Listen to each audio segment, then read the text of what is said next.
Très bien, donc comme vous le savez maintenant, pour avoir une bonne caricature, il faut avoir des connaissances solides en pratique en ce qui concerne la pratique de l'anatomie réelle et du dessin réaliste. Établir les points de référence sur le visage est essentiel, va être important pour vous aider à voir les formes et à faire des observations. Ils deviennent des points de départ sur lesquels d'autres observations peuvent être basées. Les yeux sont la fenêtre de l'âme, d'accord? Et littéralement, ils sont au centre du visage. Ce sont aussi le centre de l'expression, de la personnalité, de la vie. Après la forme de la tête, ce sont les yeux qui sont le foyer le plus important dans toute la caricature.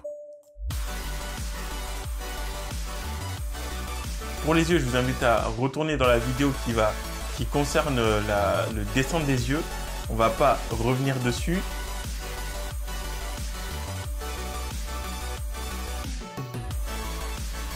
Cette méthode peut vous aider à déterminer la forme, l'emplacement des yeux, la relation avec les yeux et le reste du visage. Le masque est défini par les sourcils, la partie inférieure, par le haut des joues, l'orbite oculaire et l'orbite oculaire inférieure. Vous pouvez imaginer une grande variété de formes et d'exagérations en utilisant cette méthode de visualisation. L'exagération d'une caractéristique doit être faite en gardant à l'esprit l'ensemble. N'oubliez pas que l'exagération dans la caricature concerne les relations des traits entre eux, non les traits eux-mêmes examinés individuellement. L'angle des yeux est ce qu'il y a de plus facile à exagérer, et si les yeux d'une personne deviennent larmoyantes, lorsqu'elle sourit, alors dessinez-les encore plus larmoyantes. Exagérez l'expression de cette personne. L'apparence physique de ses yeux est l'expression de la personnalité. S'ils sont grands et ronds, faites-les encore plus grands et encore plus ronds.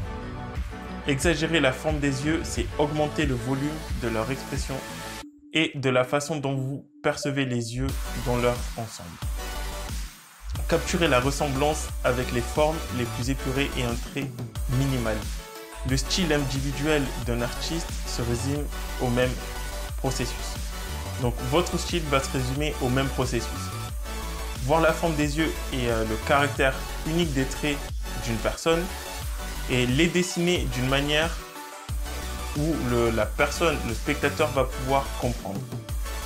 Je vous mets un exemple. Vous pouvez aller voir Hal Hirschfeld, Mort Drucker et Sam Viviano.